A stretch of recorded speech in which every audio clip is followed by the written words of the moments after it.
The champagne flute slipped from my fingers when I heard him say it. Jesus Christ, Margaret, look at your dad's suit. Did he get that from a thrift store? The crystal hit the marble floor of the Belmont Country Club with a sharp crack that somehow cut through the string quartet and 200 guests chattering about the lobster course. I watched the pale liquid spread across Italian marble that probably cost more per square foot than I made in a month at the plant. I should have kept.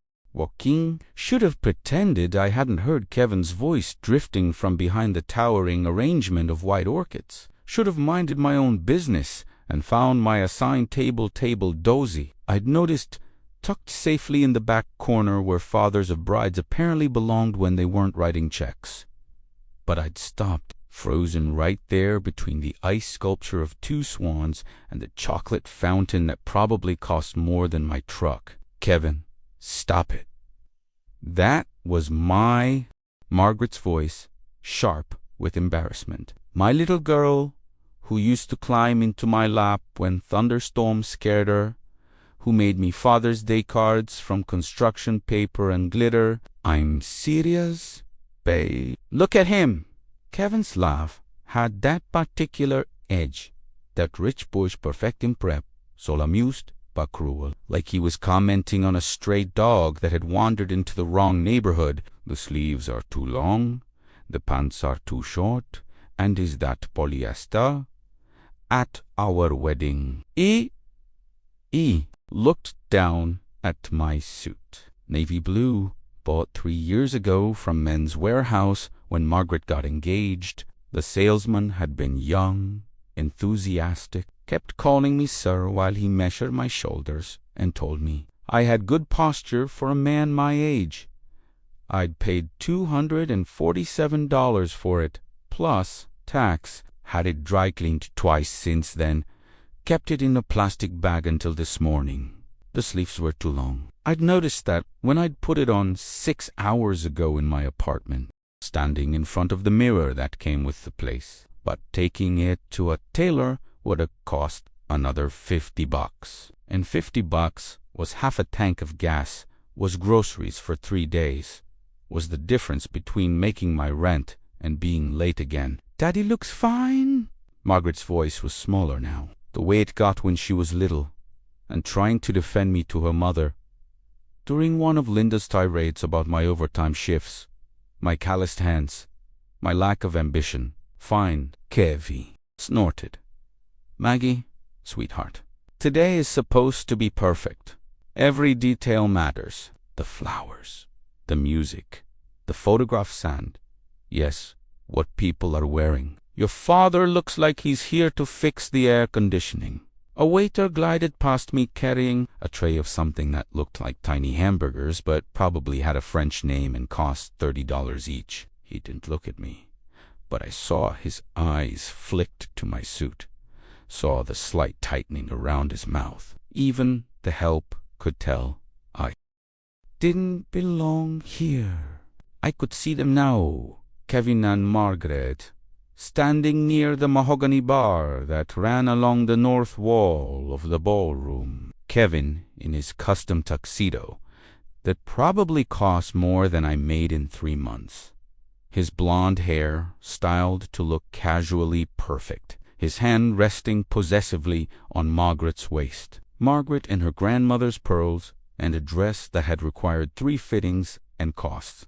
I stopped that thought. Today wasn't about the money. Today was about my daughter's happiness, about the man she'd chosen to love, about the future they were building together. That's what I told myself for the past 18 months, through every vendor meeting where Kevin casually mentioned another upgrade, another small detail that would make their day truly special. I think we should say something, Kevin continued, and I heard ice clinking as he lifted what looked like a whiskey glass before the ceremony. Maybe suggesting, I don't know, borrow something from one of the groomsmen. They can't all be his size, but anything would be better than Kevin. Please. Margaret's voice cracked slightly. He's my father. I know that, babe. That's exactly why this matters. People are going to be looking at him during the ceremony, walking you down the aisle, father-daughter dance, all of it. The photographer is going to be capturing every moment. He paused, and I could almost hear him shaking his head. I just want our wedding photos to be ... appropriate. Appropriate. There was that word again. Kevin loved that word. Everything had to be appropriate. The venue was appropriate for his family's social circle. The guest list was appropriate for their networking needs. The honeymoon destination was appropriate for their Instagram followers. I'd never once asked if I was appropriate for his daughter. A burst of laughter from a nearby table caught my attention. 3 men in expensive suits, probably Kevin's college friends, their wives sparkling with jewelry that caught the light from the crystal. One of them was telling a story about his latest golf trip to Scotland, gesturing with hands that had never held anything heavier than a 9-iron. I looked at my own hands, wrapped around the stem of another champagne flute a passing waiter had handed me. 43 years of gripping wrenches and lifting machinery had left them scarred and permanently stained, the kind of hands that no amount of scrubbing could make look soft. The hands that had changed Margaret's diapers, taught her to ride a bicycle, held her when her first boyfriend broke her heart. The kind of hands that had signed the check this morning. Margaret. Kevin's voice had taken on that patient tone he used when explaining things to people he considered intellectually inferior. I love your father, you know I do. But this is our day that he paid for, Margaret said quietly. The words hung in the air like smoke from a snuffed candle. I saw Kevin's back stiffen, saw him set his glass down harder than necessary on the bar. That's not the point, he said, but something had shifted in his voice. Money doesn't change the fact, doesn't it? Margaret's voice was getting stronger now. The steel-eyed raised her with finally showing through. Doesn't it change anything, Kevin? I should have walked away then. Should have given them privacy for what was clearly becoming an argument. But I found myself taking a step closer instead, drawn by something in my daughter's tone that I hadn't heard in months. Kevin lowered his voice, but the acoustics of the ballroom were designed to carry sound, and his words reached me anyway. Look, I appreciate what your father did. I really do. But that doesn't mean $150,000, Margaret said, and each word hit like a hammer on steel. The venue, the flowers, the food, the band, the photographer, everything. Every single bill, Kevin. Every single one. The silence stretched long enough for the string quartet to finish whatever classical piece they'd been playing and began another. I recognized it vaguely, something Linda used to hum while she cooked dinner, back when we were still married, back when Margaret was small enough to believe her daddy could fix anything. How? Kevin's voice was barely a whisper now. How did he? He works at the plant, Margaret finished, for 43 years. Every overtime shift. They offered every holiday, every weekend. While you were at boarding school, while you were at Yale, while you were backpacking through Europe on your trust fund. My father was working. How it had started with $27 when Margaret was born. How I'd added to it every week. Even when Linda complained about never going out to dinner. Even when the car needed repairs and the roof leaked and Margaret needed school clothes. Especially when Margaret needed school clothes. Margaret, I didn't know. No, she said, and there was something final in her voice. You didn't know. You didn't ask. You just assumed. The champagne in my glass had gone flat, but I took a sip anyway, buying myself time to think. In 3 hours, I would walk my daughter down an aisle, covered in rose petals that cost $40 per square foot. I would put her hand in Kevin's and trust him to love her the way she deserved to be loved. I would smile for photographers and dance to music and pretend that everything was exactly as it should be. But first, I was going to go say hello to my future soon. After all, it seemed like the appropriate thing to do. I set the champagne glass on the nearest table and walked toward them. My dress shoes, the same black ones I'd worn to Margaret's high school graduation, polished until they gleamed clicking against the marble with each step. Kevin saw me first. His face went through a fascinating series of expressions in the space of about 3 seconds. Surprise, embarrassment, calculation, then settling into what I recognized as he's dealing with a help smile. Polite, but distant.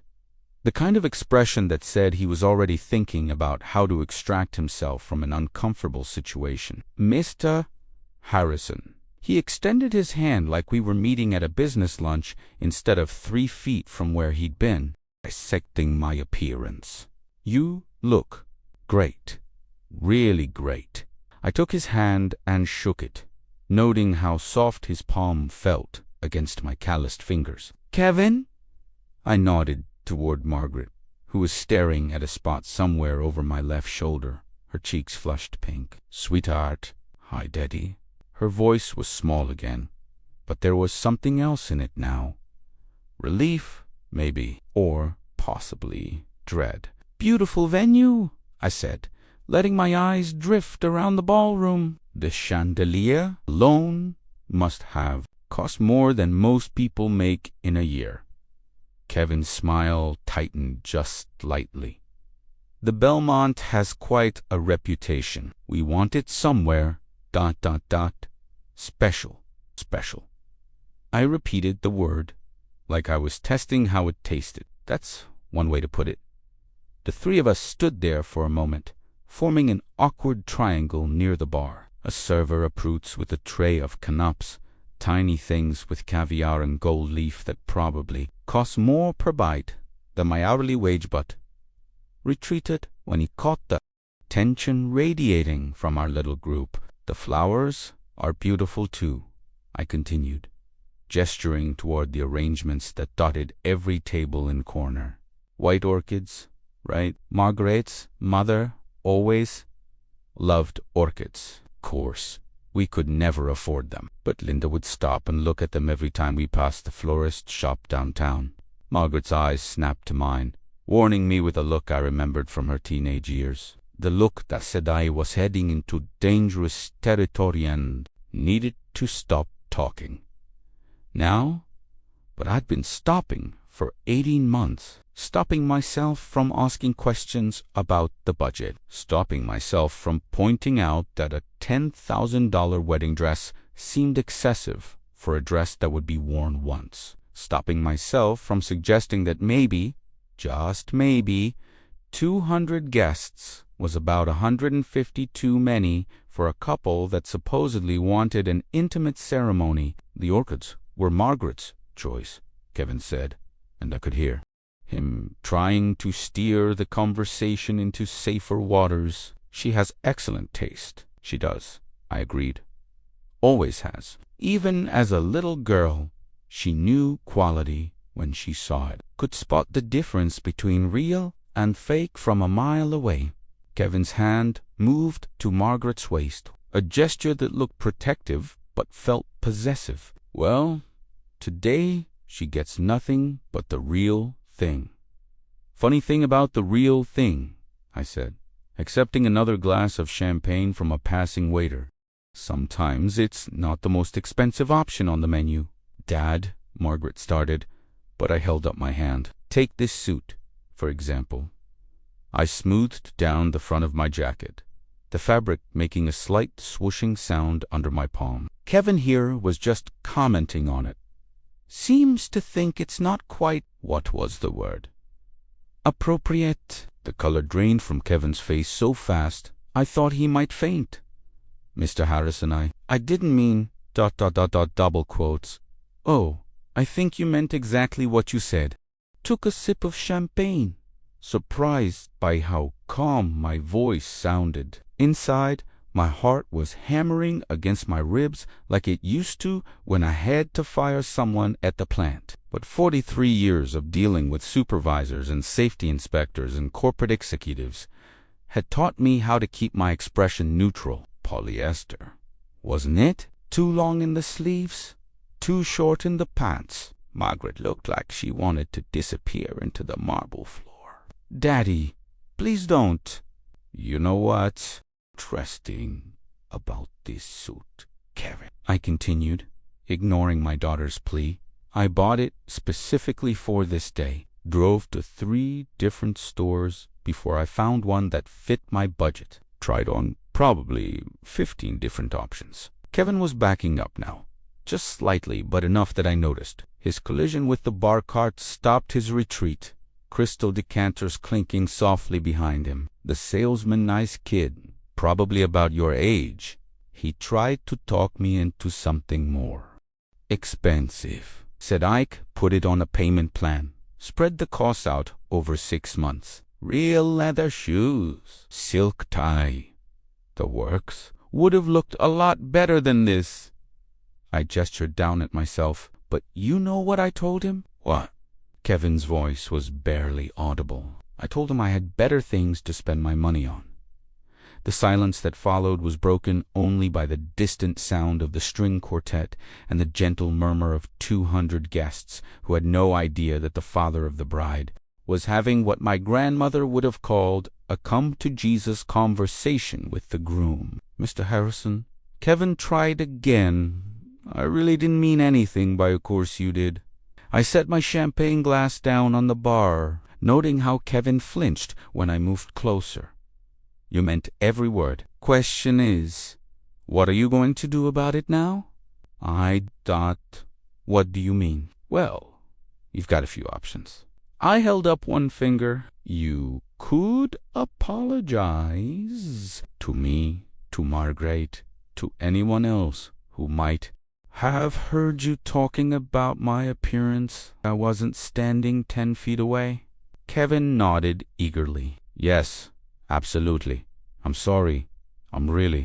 I held up a second finger, cutting him off. Or you could double down. Tell me exactly what you think of my polyester suit, my 2 long sleeves, my general inappropriateness for your country club wedding. Dad, stop.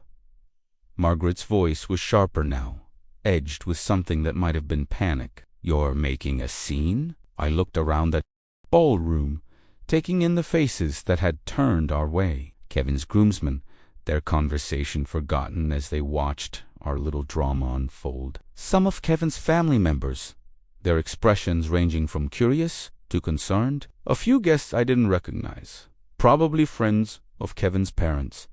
Their champagne glasses paused halfway to their lips. Am I making a scene? I asked Margaret, but I was looking at Kevin. Or am I just having a conversation with my future son? Please, Kevin said, and there was genuine desperation in his voice now. I'm sorry.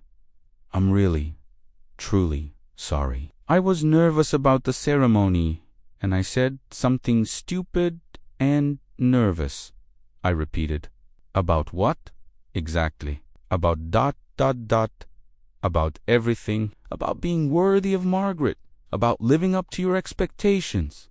About my expectations. The laugh that came out of me was shorter and sharper than I'd intended. Kevin, son, if you think my expectations involve the thread count of your tuxedo, you haven't been paying attention.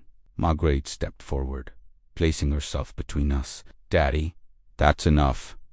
But it wasn't enough. Not even close. Because 18 months of watching this boy spend my money like it was confetti. 18 months of listening to him talk about budget, adjustments, and small upgrades and once-in-a-lifetime opportunities. 18 months of pretending that a man who thought my suit was inappropriate might somehow be appropriate for my daughter. All of it was bubbling up inside me like steam in a pressure cooker. You want to know what's inappropriate, Kevin? I asked, my voice still calm but carrying enough edge that the guests at the nearest table had stopped talking entirely. What's inappropriate is spending a man's life savings without bothering to learn where it came from, Mr. Harrison. What's inappropriate, I continued, is assuming that because someone doesn't shop at the same stores as you, they don't deserve respect. I never said. And what's really inappropriate, I said, stepping close enough to see the panic in his eyes, is marrying someone's daughter while looking down on the man who raised her. The words hung in the air between us like a challenge. Kevin opened his mouth, closed it, opened it again. Margaret was staring at me with an expression I couldn't quite read, part mortification, part something that might have been pride. Now, I said, straightening my too long sleeves and smoothing my polyester. Lapels, I believe you had something you wanted to say to me. Kevin's Adam's apple bobbed twice before he found his voice. I apologize. The words came out stiff, formal, like he was reading from a teleprompter. I spoke out of turn, and I'm sorry. I waited. The ballroom had gotten quieter around us, conversations dropping to whispers as more guests noticed our little tableau near the bar. Margaret was gripping her bouquet so tightly her knuckles had gone white against the ivory roses. That's a start, I said. But you're not apologizing to the right person. Kevin's eyes flicked to Margaret, then back to me. I'm sorry. Margaret, I shouldn't have said what I said about your father. No, I said quietly. You shouldn't have. But that's not who you need to apologize to either. Confusion flickered across Kevin's face. Behind him, I could see his mother approaching Eleanor, a woman who'd introduced herself to me exactly once in 18 months and had somehow managed to make even that feel like charity work. She was moving with the kind of purposeful stride that suggested she'd decided to intervene before things got any more uncomfortable for her social circle. I don't understand, Kevin said. You need to apologize to yourself, son.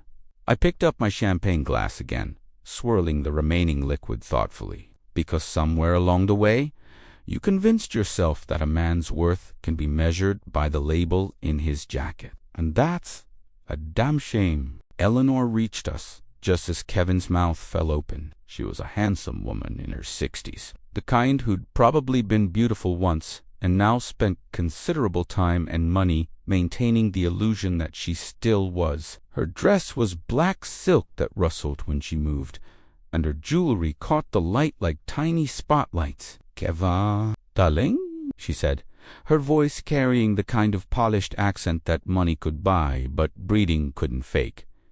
Is everything all right over here? Everything's fine, Mother. Kevin's voice had taken on that peculiar tone children use when they're trying to convince their parents that the broken lamp wasn't really that important. We were just discussing fashion, I finished for him. Your son was giving me some pointers on menswear. Eleanor's smile was glacial. How thoughtful of him.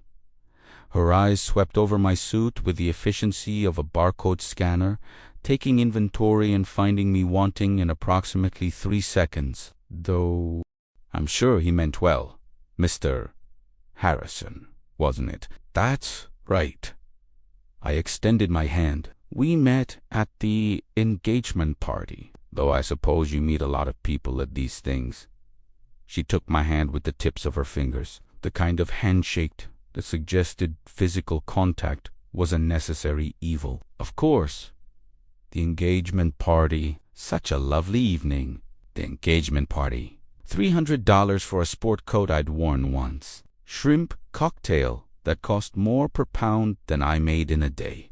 Eleanor holding court near the piano while I sat at a table in the corner, watching my daughter navigate conversations with people who treated her like an interesting curiosity from the wrong side of the tracks, who'd somehow caught their golden boy's attention. Kevin was just telling me how important appearances are, I said, particularly for special occasions like today. Eleanor's expression sharpened slightly. Well, one does to one's best. For the photographs, you Oh, I understand perfectly. I took another sip of champagne, noting how both Kevin and his mother tensed when I didn't immediately back down. Photography's gotten so sophisticated these days. Those cameras can pick up every detail, every wrinkle, every loose thread, every— what did you call it, Kevin? Every inappropriate choice. Margaret stepped forward again. Daddy, maybe we should what, sweetheart? Should pretend that Kevin and his mother haven't spent the last 18 months treating me like the help. I kept my voice conversational, almost friendly. Should pretend that every conversation we've had hasn't been them explaining things to me like I'm slow. Eleanor's cheeks flushed pink beneath her carefully applied makeup. Mr. Harrison, I'm sure you're misunderstanding, am I? I turned to face her fully. Because I've got a pretty good memory. Like when you suggested I might be more comfortable at the rehearsal dinner if I sat at the table near the kitchen. Or when you asked Margaret if she was sure I wouldn't prefer to wear a rental tux because it might be less stressful for me than trying to find something appropriate. The words hit their target. Eleanor's mouth opened and closed like a fish gasping for water, while Kevin looked like he wanted to crawl under the nearest table. I was only trying to be helpful, Eleanor managed. Helpful? I nodded thoughtfully. When you offered to pay for my suit today, because you were worried I might not have the resources to dress appropriately for my own daughter's wedding. I saw Margaret's eyes widen. She had known about that conversation, the one that had taken place 3 weeks ago when Eleanor had cornered me outside the florist's shop, the conversation where she'd suggested, with all the delicacy of a sledgehammer, that perhaps she could assist with my wardrobe for the wedding. For Margaret's sake, of course. You turned down my offer, Eleanor said, her voice tight. I did. I set my empty glass on the bar with enough force to make the crystal ring. You know why? She didn't answer, but Kevin was watching me with something that might have been fascination, like he was seeing a car accident unfold in slow motion. Because I've been dressing myself for 62 years, Eleanor. And because this suit, this polyester, too long in the sleeves, inappropriate suit, was bought with money I earned, every thread of it. A small crowd had gathered now, pretending to study the orchid arrangements, while actually listening to every word. I recognized some of them from the engagement party, members of Eleanor's social circle, who probably had opinions about appropriate attire and appropriate fathers-in-law and appropriate everything else. Furthermore, I continued, warming to my theme, this suit has done something your custom designer gowns and hand-tailored tuxedos never have. What's that? Kevin asked, his voice barely a whisper. It's paid for itself. The silence that followed was broken by the sound of someone's nervous laughter from the crowd of eavesdroppers. Eleanor looked like she'd swallowed something unpleasant, while Kevin seemed to be running calculations in his head, trying to figure out where this conversation was leading. You see, I said, reaching into my inside jacket pocket. I did a little math this morning. Added up all the bills from the past 18 months. The venue, the catering, the flowers, the photographer, the band, the bar service, even those little gold chairs that cost $40 each to rent. My fingers found what I was looking for, a folded piece of paper I'd printed out before leaving my apartment. I unfolded it carefully, smoothing the creases against my leg. $153,427, I read aloud, plus tax. That's what this wedding cost. That's what I paid. Kevin was staring at the paper like it was a snake. Mr. Harrison, I don't think now. I started doing this math because I was curious. I continued, curious about what my hourly wage was, broken down over the 43 years I've been working. And you know what? I figured out. Margaret was looking at me with an expression I'd never seen before. Not embarrassment now. Not warning. Something else. Something that looked almost like pride. I figured out that this suit cost me exactly 4 hours and 17 minutes of work. But this wedding, held up the paper. This wedding cost me 8 years, 3 months, and 2 weeks of my life. The math hung in the air like incense, heavy and inescapable. I watched it sink into Kevin's face, saw the moment when the numbers became real to him. 8 years of double shifts and overtime, and working through holidays, and saying no to vacations and home repairs, and 1,000 small pleasures that other people took for granted. 8 years, I repeated. So when you look at this suit, Kevin, when you see something inappropriate and shabby and not quite good enough for your country club wedding, I want you to remember something. I stepped closer to him, close enough that I could smell his expensive cologne and see the sweat beading on his forehead, despite the ballroom's air conditioning. This suit, I said quietly, is the only thing in this entire room that I bought for myself. The words settled over the group like ash from a burned letter. Kevin's face had gone completely white, while Eleanor looked like someone had just informed her that her stock portfolio had evaporated overnight. Even the eavesdroppers had stopped pretending they weren't listening. Margaret was the first to break the silence. Daddy. Her voice was soft, almost wondering. You didn't buy anything else? Not even ... double quotes. Not even what? Sweetheart. I folded the paper and slipped it back into my jacket pocket. A new shirt, new shoes, a haircut at one of those fancy salons. I shook my head. Same as shish wore to your college graduation. Same shoes I've had for 6 years. Same barber who's been cutting my hair since before you were born. Kevin's mouth moved soundlessly for a moment before words finally emerged. But but why? You could have, we never asked you to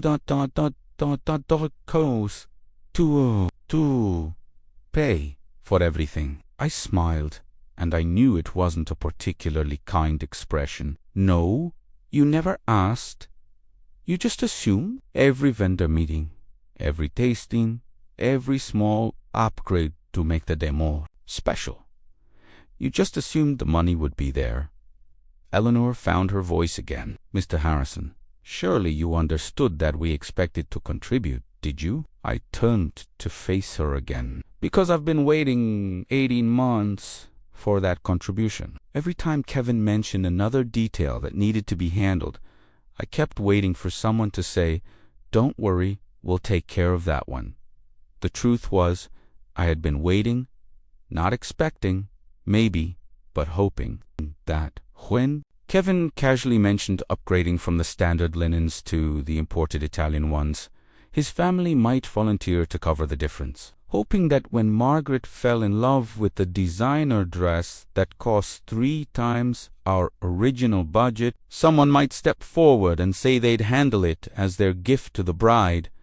But the offers never came. Instead, there were subtle suggestions about payment plans and financing options, delivered with the kind of concerned expressions that made it clear they thought I was in over my head, but were too polite to say so directly.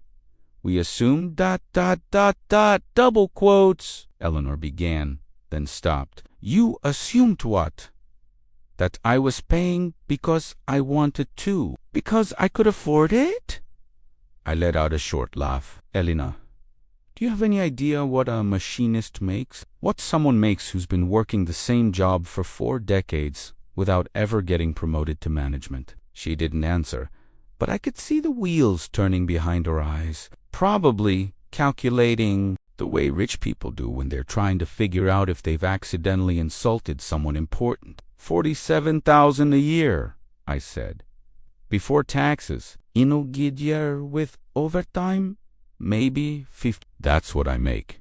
What I've been making for the past decade since they stopped giving real raises and started calling them cost of living adjustments. Kevin was doing the math. Now, I could see it in his face. 50,000 a year.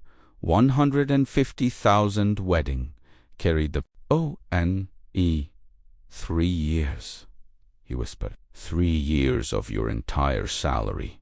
3 years of take-home pay, I corrected. Before taxes, before rent, before groceries, before everything else, a person needs to stay alive. I smoothed my jacket again, a gesture that was becoming habitual. But I didn't spend 3 years of salary, Kevin. I spent 37 years of savings. The number hit him like a physical blow. He actually stepped backward, bumping into the bar cart again and sending crystal decanters clinking against each other. 37 years, I continued, my voice steady despite the fact that my heart was hammering so hard I could feel it in my throat. Since Margaret was born. Every week, every month, setting aside whatever I could, $5 here, 20 there, sometimes more when I worked a double shift, sometimes less when the car broke down, or the rent went up, or Margaret needed something for school. I could see my daughter out of the corner of my eye, her face a mask of emotions I couldn't quite read. Pride, shame, love, all of it swirling together like paint colors that hadn't quite mixed. 37 years of telling myself that someday, when my little girl got married, I'd be able to give her everything she wanted, the perfect dress, the perfect venue, the perfect day. I paused, looking around the opulent ballroom with its crystal chandeliers and marble floors and flowers that cost more than most people's monthly mortgage payments. Mission accomplished, I guess. Eleanor's voice was barely a whisper. We had no idea. No, I agreed. You didn't, and you know what? Death.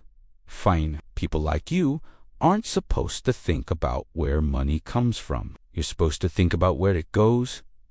Margaret finally found her voice. Daddy, why didn't you tell us?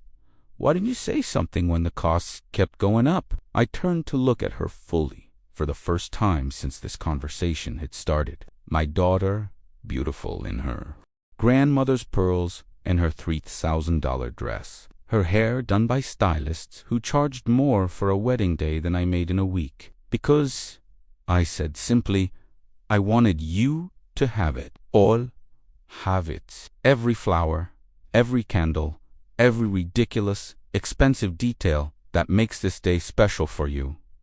But Daddy, but nothing, sweetheart. You think I didn't notice how your face lit up when you saw this place for the first time? You think I didn't see how happy you were when you found that dress? When you tasted the cake? When you heard the band play? When you picked out those orchids? I shook my head. I'd have mortgaged my soul to see you that happy. Kevin was staring at me like I was speaking a foreign language. But the money's gone now. All of it. What are you going to do for retirement? For emergencies. For ... quotes. For what? I asked. For another wedding. I only have one daughter, Kevin. This was it. This was what the money was for. The silence stretched long enough for the string quartet to finish one piece and begin another. Somewhere across the ballroom, someone laughed at a joke. The sound sharp and jarring in the bubble of tension that surrounded our little group. Mr. Harrison, Eleanor said finally, I should have. ... If we had known ... You'd have what? Offered to help? Insisted on paying for part of it? I studied her face, looking for sincerity and finding mostly embarrassment. Would you have suggested that maybe?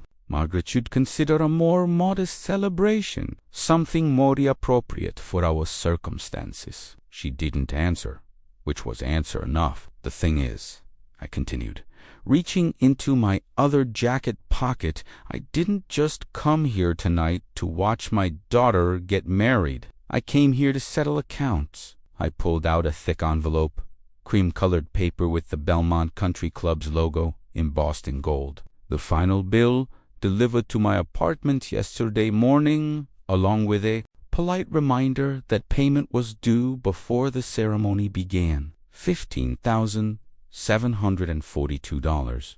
I read from the invoice visible through the envelope's window. Final payment for services rendered, bar service, gratuities, coat check, valet, packing all, the little extras that turn a wedding into an experience. Kevin's eyes were fixed on the envelope, like it was a loaded gun. Mr. Harrison, please, let you what? I asked. Let you pay now. After 8 months of watching me write check after check while you plan to upgrade, I smiled again, and this time it felt almost genuine. That's very generous of you, Kevin, but I've got this one covered.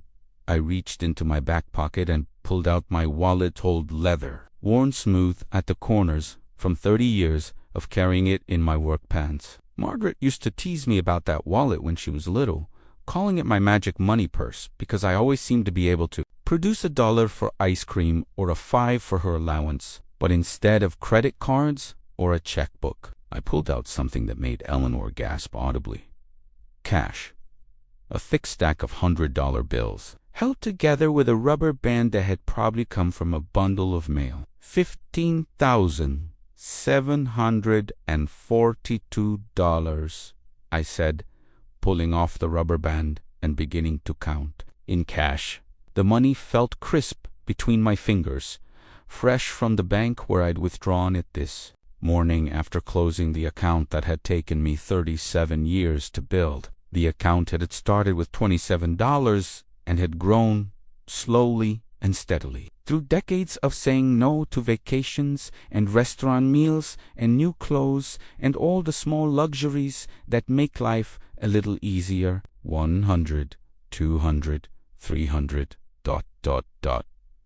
I counted slowly, deliberately, letting each bill snap as I placed it on the bar. This is what 37 years looks like, Kevin. This is what sacrifice looks like.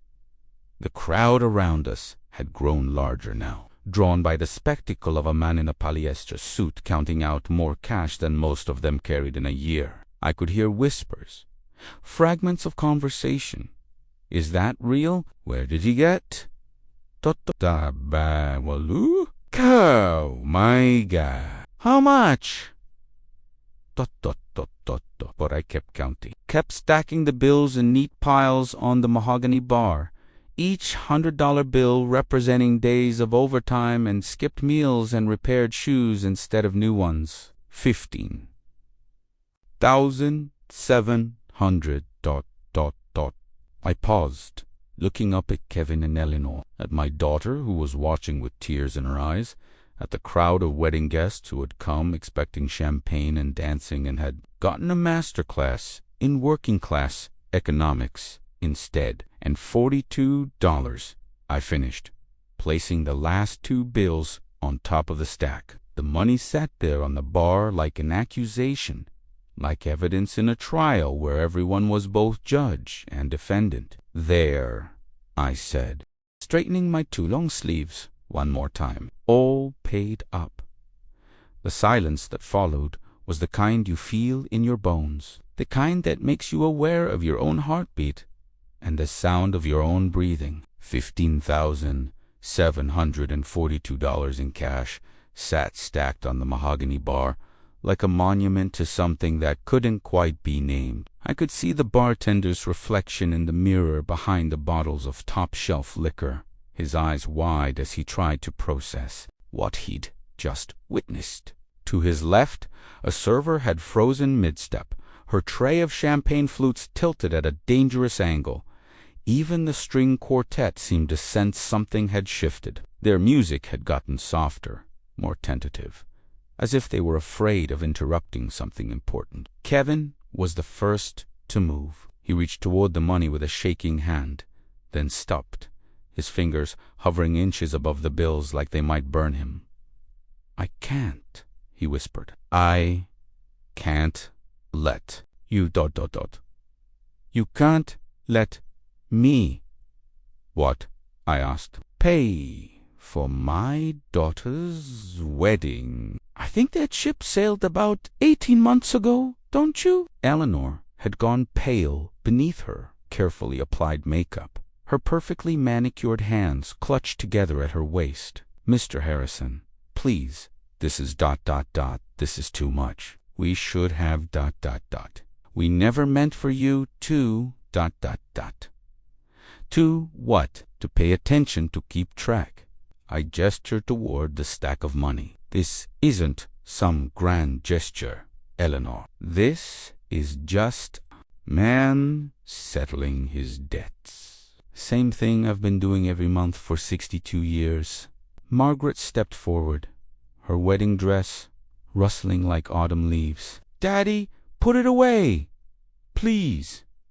Let Kevin's family! Let them what?" I turned to face her, seeing my own eyes reflected back at me, the same Gragreen that had looked back at me from mirrors for 6 decades, now swimming with tears. Let them pay for their son's wedding after they've watched me write checks for a year and a half. Let them swoop in at the last minute and play the generous benefactors. "That's not fair," Margaret said, but her voice lacked conviction. "Fair?" I almost laughed. "Sweetheart, when has any of this been about fair? Was it fair when Kevin's family invited 3 times as many guests as we discussed? Was it fair when they upgraded the flowers without asking who was paying? Was it fair when they assumed I'd pick up every bill because I was too polite to say no?" Kevin finally found his voice. We, THOUGHT. "I thought you wanted to pay. I thought it was a father's tradition. Or a tradition." I nodded slowly. "You know what my father's tradition was, Kevin? 27 people in my mother's church basement, potato salad made by my aunts, and a cake from the grocery store bakery. Total cost, maybe $300, including my mother's dress. I could see Margaret's chin trembling the way it used to when she was little, and trying not to cry." "Daddy, don't make this about class, about money, about the fact that your new husband thinks my suit is an embarrassment." I shook my head. "Margaret, this has always been about those things. The only difference is that now we're saying it out loud." A woman I didn't recognize, one of Eleanor's friends, judging by the diamonds in the expression of polite whore, leaned over to whisper something to her companion. Their words were too quiet to hear, but their body language spoke volumes. This was exactly the kind of scene that people like them spent their lives trying to avoid. Kevin was staring at the money like it was a puzzle he couldn't solve. "How?" he asked finally. "How did you save all this? On your salary with rent and food and ... By not having things," I said simply. "By driving the same truck for 15 years. By eating lunch at home instead of restaurants. By wearing the same winter coat until it fell apart and then wearing it some more. By saying no to every single thing that wasn't absolutely necessary." I reached for one of the $100 bills, holding it up to catch the light from the chandelier. "You see this? This represents 4 days of work. 4 days of getting up at 5 in the morning, putting on steel-toed boots and a hard hat, and spending 10 hours on my feet in a factory that's too hot in summer and too cold in winter." Eleanor was looking anywhere but at me, her gaze fixed on some point beyond my shoulder. We really had no idea about your circumstances. My circumstances. I set the bill back on the stack. That's a nice way of putting it. Here I thought you just didn't care enough to ask. That's not true, Kevin said, but there was no heat in it. We cared. We just thought you just assumed that because I didn't say no, it meant I could afford to say yes. I picked up my wallet and began sliding the credit cards and worn photographs back into their slots. You know what, Kevin? In a way, you were right. I could afford it. I could afford to spend every penny I'd saved for 37 years on one day. The question is whether I should have. Margaret was crying now, tears cutting tracks through her makeup despite her obvious efforts to stop them. Daddy, I never asked for any of this. I never asked you to spend your retirement money, your emergency fund, everything you know. I interrupted gently. You didn't ask. You just accepted every upgrade, every addition, every little luxury that made this day more special. You accepted it all because you trusted me to handle the finances the way you've trusted me to handle everything else since you were born. I could see Kevin processing this, watching his face as he realized the implications. Margaret hadn't known about the money, hadn't understood the cost. She'd been planning her dream wedding while I'd been quietly liquidating my future, and she'd trusted me enough not to ask awkward questions about where the funds were coming from. Jesus, Kevin breathed. She really didn't know. Know what? Margaret looked between us, confusion replacing tears. No, what? I closed my wallet and slipped it back into my pocket. Know that every time you said yes to something, I had to figure out how to pay for it. Know that when you fell in love with this venue, I had to liquidate my retirement account. Know that when you picked out those flowers, I had to take out a loan against my truck. Margaret's face went white. A loan? Daddy, you said. I said I had it handled. And I did. I handled it the same way I've handled everything else for the past 25 years by figuring out a way to make the numbers work, no matter what it cost me. The bartender had apparently decided this conversation was above his pay grade. He'd retreated to the far end of the bar and was polishing glasses with the kind of focused intensity that suggested he was trying very hard to become invisible. Kevin reached toward the money again, then pulled his hand back. Mr. Harrison, let me pay this. Please, it's not too late. I can write a check right now, and you can put this money back where it came from. Where it came from? I almost smiled. Kevin, this money came from the bank this morning when I closed the last account I had. There's nowhere to put it back to. The words hit him like a slap. The last account. Checking, savings, retirement, everything. I gestured toward the stack of bills. This is it. This is everything I had left after 43 years of working. Eleanor made a sound that might have been a gasp or might have been a sob. Kevin looked like someone had just told him his house was on fire. But what about... Kevin started, then stopped. What about what? My future, my old agey. What happens if I get sick, or my truck breaks down, or I can't work anymore? I shrugged. I guess I'll figure that out when it happens. Same way I've figured out how to pay for centerpieces that cost more than my monthly groceries. Margaret was looking at me with an expression I'd never seen before, a mixture of love and horror and something that might have been awe.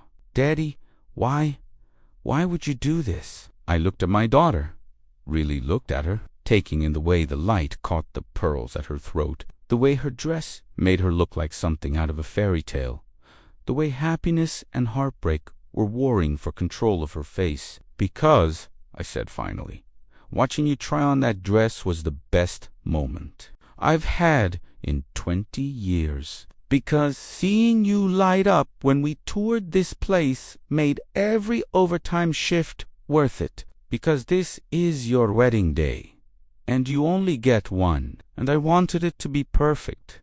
I picked up the envelope with the final bill and handed it to the bartender, nodding toward the stack of cash. That should cover it. Keep the change.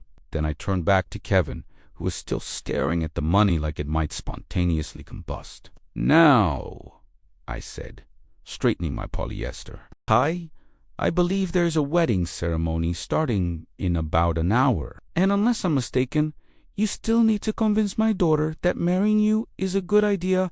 The challenge hung in the air between us, like smoke from a gun that had just been fired. Kevin's eyes met mine, and for the first time since I'd known him, I saw something that looked like genuine understanding. Mr. Harrison, he said quietly, I think we need to talk, I repeated, glancing around at the crowd of wedding guests who were no longer pretending they weren't listening. Here. Now. Kevin followed my gaze, taking in the ring of faces that had gathered around us like spectators at a boxing match. His mother's country club friends, his groomsmen still holding their cocktails, servers frozen with trays balanced on their shoulders, all of them watching our family drama unfold with the kind of horrified fascination usually reserved for traffic accidents. Not here, Kevin said quickly. Somewhere private. Margaret stepped between us again, her voice sharp with something that might have been panic.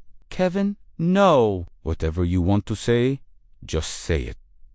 Don't take him off somewhere and what? Kevin's voice was gentler now, but there was steel underneath it. Margaret, I need to talk to your father, man to man, about what happens next. What happens next is you get married, I said. In 53 minutes, according to the schedule, your wedding planner spent 6 months perfecting everything. Else can wait. But Kevin was shaking his head. No, it can't. Mr. Harrison, what you just did. What you been doing for 18 months? Dodd. Double quotes. He ran his hand through his carefully styled hair, leaving it slightly mussed. This can't stand. This isn't right. Eleanor moved closer to her son, her voice low and urgent. Kevin, darling, perhaps we should discuss this as a family later. No, Mother.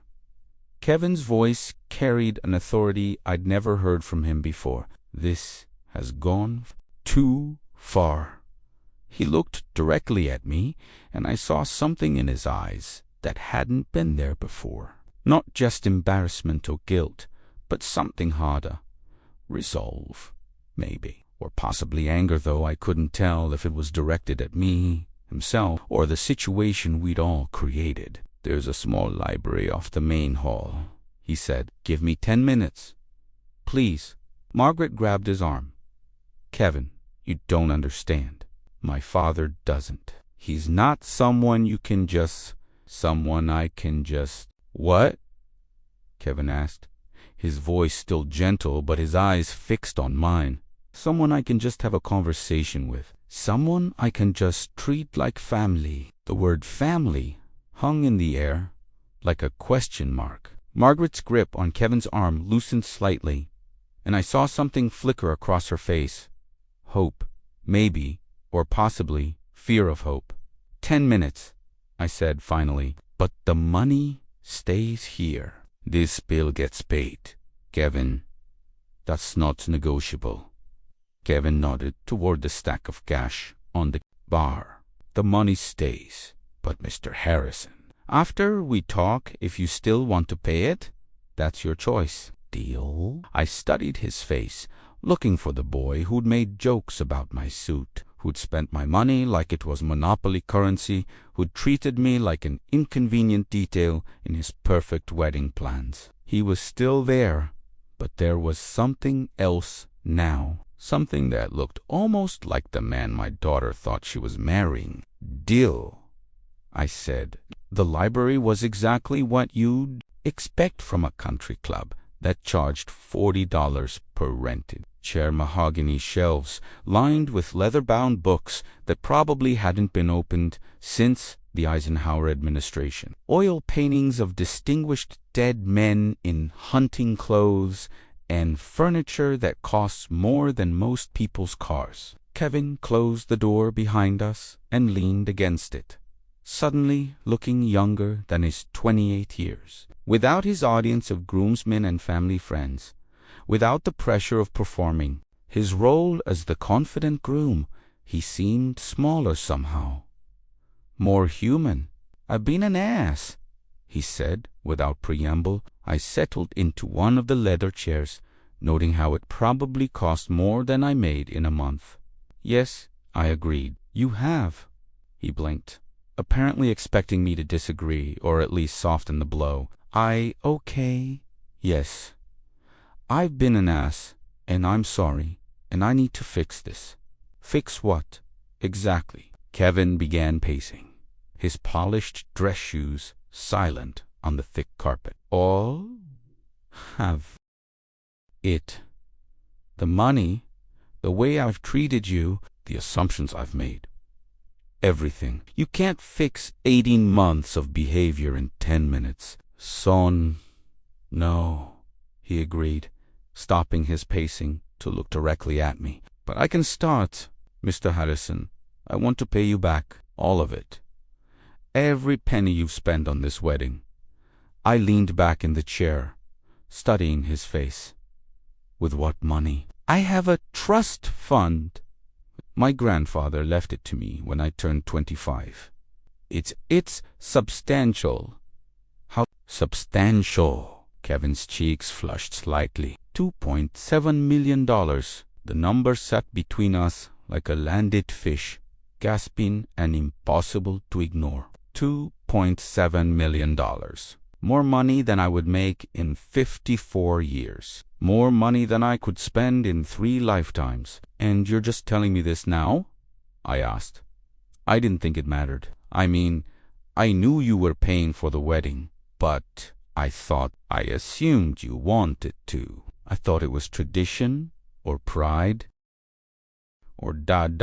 He trailed off, apparently realizing how that sounded. "You thought I was paying because I wanted to." "Not because I was the only one who offered."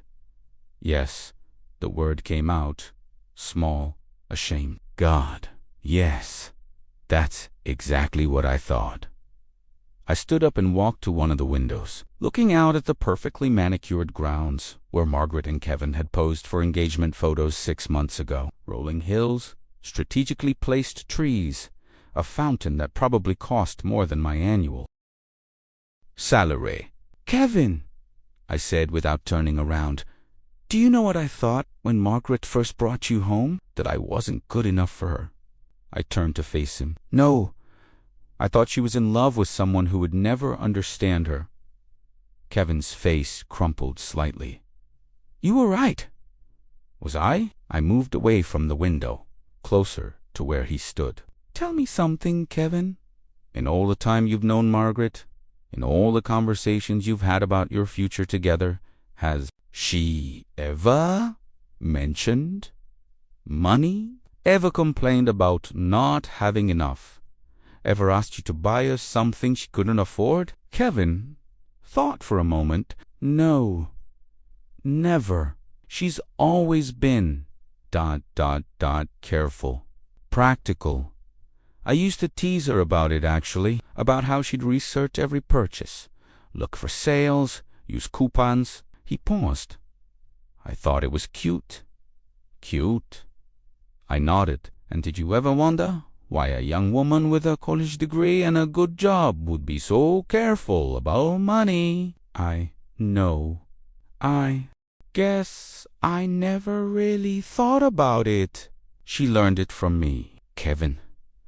Learned it from watching me check prices, compare options, save for months before buying anything that wasn't absolutely necessary. She learned it from growing up in a house where we celebrated when I got overtime shifts because it meant we could afford to fix the washing machine.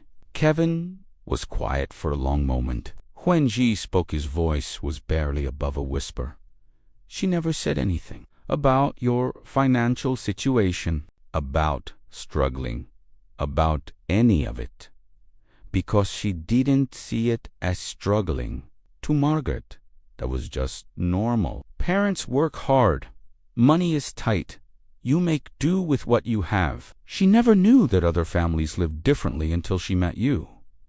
I could see Kevin processing this, watching his mental image of Margaret shift and realign. The girl who researched every purchase wasn't being koshishi, was being responsible. The girl who used coupons wasn't being cheap. She was being practical. The girl who'd never asked him for expensive gifts wasn't being modashi, was being herself. Jesus, he breathed, I've been such an idiot. Yes, I agreed again, but idiots can learn, Kevin. The question is, what are you going to do with what you've learned? Kevin straightened, and I saw something shift in his posture. The boy was retreating, and the man was stepping forward. I'm going to pay you back, he said. All have it, and then I'm going to spend the rest of my life making sure Margaret never has to worry about money again. Is that what you think she wants? To never worry about money? Kevin paused, confusion flickering across his face. Doesn't everyone want that? I walked back to the chair and sat down, suddenly feeling every one of my 62 years. Kevin, what Margaret wants is to be proud of the man she married. She wants to know that when life gets hard, and it will get hard, you'll figure out how to handle it together. She wants to know that you see her as a partner, not a project. I do see her as a partner. Do you? Or see her as someone who needs to be taken care of, someone who needs to be elevated to your level? The question hit its mark. Kevin's shoulders sagged slightly, and he sank into the chair across from me. I want to take care of her, he said quietly. Is that wrong? Taking care of someone and taking over someone's life are two different things. I leaned forward, studying his face. Kevin, if you pay me back this money, what happens next time? Next time Margaret needs something.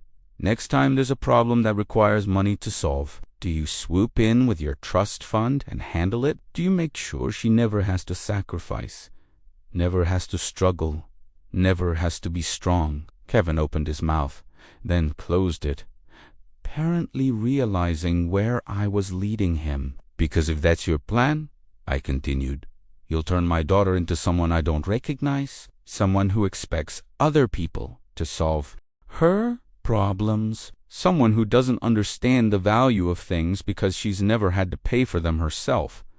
But you just spent your life savings on her wedding. Yes, I said, I did, once, for the most important day of her life. But that doesn't mean I want you to spend the next 50 years protecting her from reality. Kevin was quiet for a long moment, staring at his hands. When he looked up, his eyes were different, older somehow. What do you want me to do? He asked. I stood up and walked to the door, my hand on the handle. I want you to go back out there and marry my daughter. I want you to love her, respect her, and treat her like the strong woman she is. And I want you to remember that the man in the polyester suit just gave up everything he had so she could have one perfect day. I opened the door, then turned back to face him. And Kevin, if you ever make her feel ashamed of where she came from, if you ever treat her like she's somehow less than you because her father worked with his hands instead of inheriting money, I will find a way to make you regret it. Trust fund or no trust fund? Kevin nodded slowly. Understood. Good. I straightened my too long sleeves one more time. Now let's go get you married. After all, it's what we paid for. The processional music began 47 minutes later, right on schedule. Pachelbel's Canon in D, played by a string quartet that cost more than my monthly salary, but sounded like angels had taken up residence in the ballroom. 200 guests rose from those $40 rental chairs, their faces turned toward the back of the room where the bridal party was about to make their entrance. I stood at the edge of the main doorway, watching Margaret's bridesmaids glide down the aisle in their pale blue dresses that matched the hydrangeas in the centerpieces. Each step was perfectly timed, their smiles bright and practiced, their bouquets held at exactly the right angle for the photographer who was capturing every moment with equipment that probably costs more than my truck. Margaret appeared beside me, and the breath caught in my throat. She was beautiful, not just wedding day beautiful, not just expensive dress and professional makeup beautiful, but beautiful in the way that comes from somewhere deeper. Her eyes were bright with unshed tears, her smile tremulous but genuine, and when she looked at me, I saw something I'd been afraid I'd lost somewhere in the chaos of the past hour. I saw my little girl. Ready, Daddy, she whispered, slipping her arm through mine. The fabric of her dress rustled against my polyester sleeve, silk against synthetic. And for a moment, I thought about Kevin's comment about thread count and appropriateness, but then Margaret squeezed my arm, and I realized that the only thing that mattered was the woman beside me, trusting me to walk her toward her future. Ready, I said. The wedding march began, and suddenly we were moving, stepping onto the white runner that stretched between rows of guests who turned to watch us pass. I could feel their eyes on my too long sleeves and ill-fitting jacket, could sense the whispered conversations about the scene at the bar, about the stack of money, about the man in the polyester suit who'd just spent his life savings on one day. But I kept my chin up and my step steady, focusing on the altar where Kevin waited with his groomsmen. He'd straightened his bow tie and combed his hair back into place. But there was something different about his posture now. Less casual confidence, more genuine nervousness. He was staring at Margaret like she was the only person in the room, and when our eyes met over her head, he nodded once, a small gesture, but it felt like a promise. The Jaja family friend of Eleanor's, who'd agreed to perform the ceremony, began the traditional word, his voice carrying clearly through the ballroom's excellent acoustics. Dearly beloved, we are gathered here today.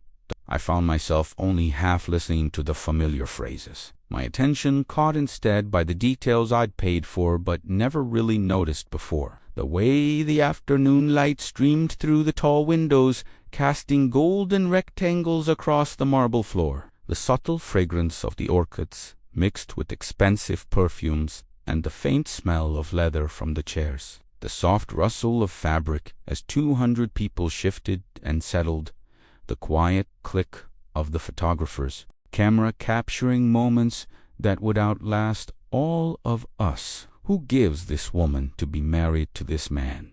The judge asked. I do, I said, my voice steadier than I'd expected. I placed Margaret's hand in Kevin's, feeling the coolness of her fingers and the slight tremor that betrayed her nerves. Love her, I whispered to Kevin, too quietly for anyone else to hear. Just love her. Kevin's eyes met mine again. I will, he whispered back. I promise.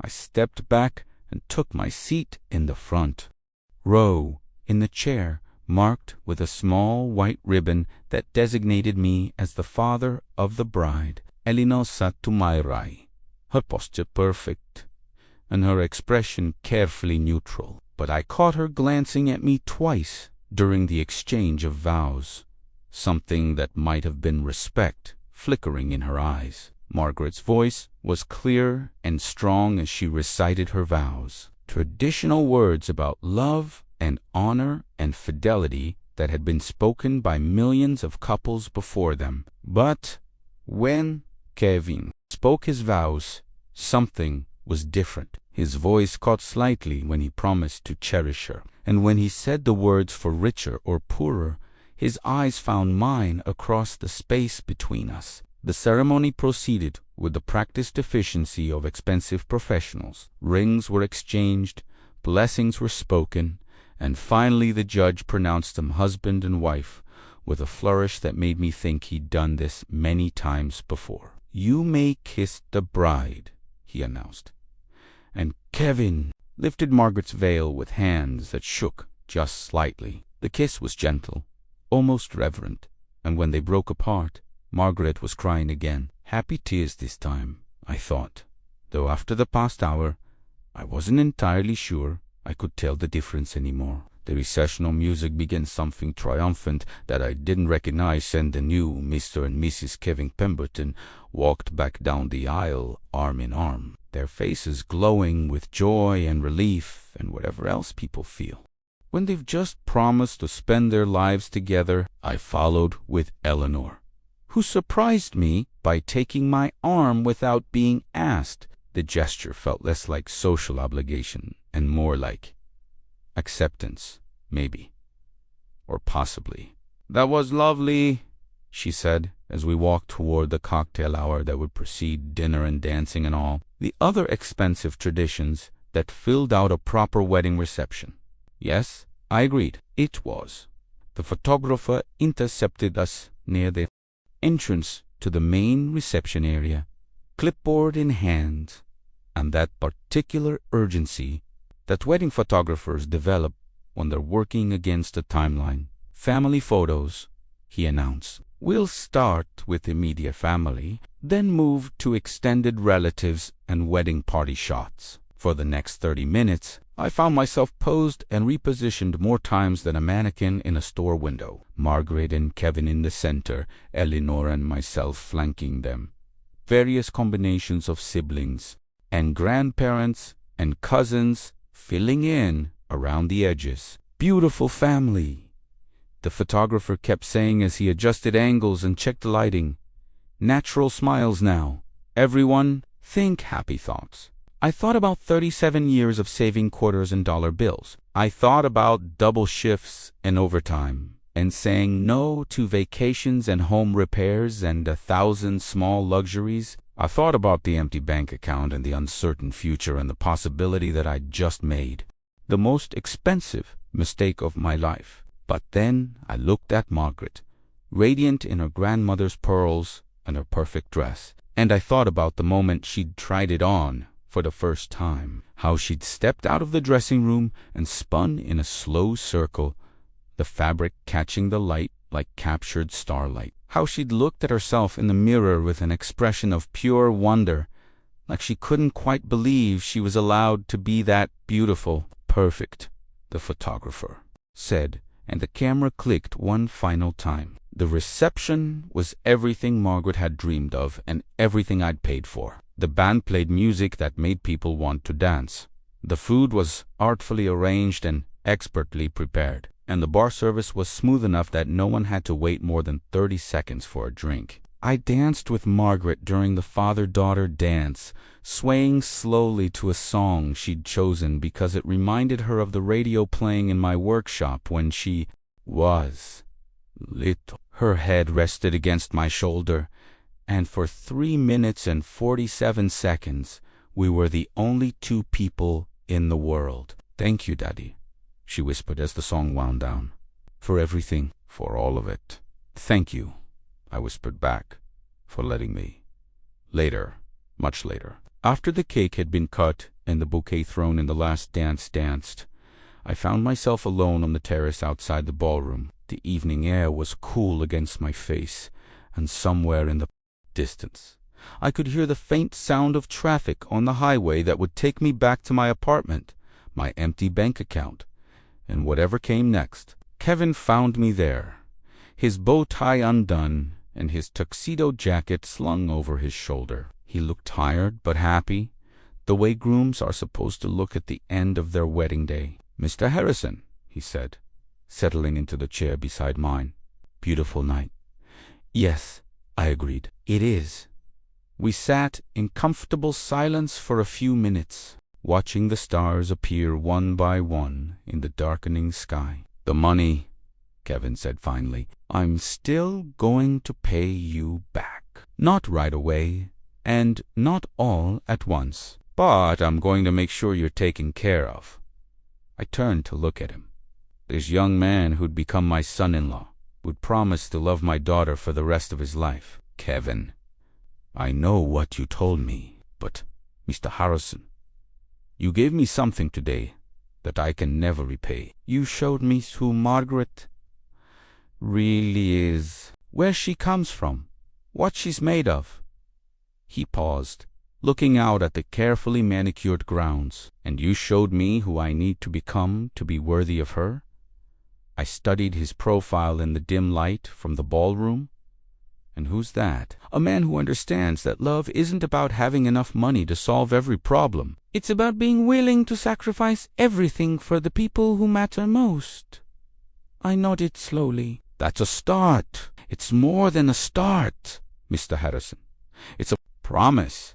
Kevin stood up, straightening his tuxedo shirt, and I always keep my promises. He walked back into the ballroom, leaving me alone with the stars and the quiet satisfaction that comes from a job well done. In a few hours, Margaret and Kevin would leave for their honeymoon 2 weeks in Italy that I'd also paid for, but had somehow forgotten to add to my mental tally. In a few weeks, they'd return to start their life together in Kevin's apartment that overlooked the city. And tomorrow, I'd wake up in my own apartment with $11.37 in my wallet and no idea what came next. But tonight, I'd given my daughter the wedding of her dreams. Tonight, I'd watched her marry a man who might just be good enough for her after all. Tonight, I'd worn my polyester suit with pride and counted out my life savings in $100 bills, and shown a room full of wealthy strangers what real love looked like. Tonight, I'd been exactly the father my daughter deserved. And that, I thought, as I stood up and straightened my 2 long sleeves one last time, was worth every penny.